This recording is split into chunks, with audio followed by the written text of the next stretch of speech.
Hi guys, in this video we will see how to create icon for male, female and child.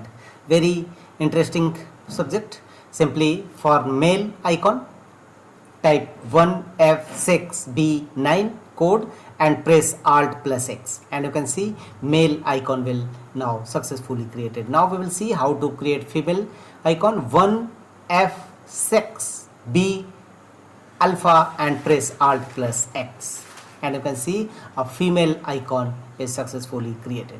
Now we will create for child 1F6B8 and press Alt plus X, and you can see a child icon is successfully created. So you can also change the color of all these icons. Simply select it and choose a color as per your choice. So you can easily create male, female, child icon, and you can also change its various colors in your Microsoft Word.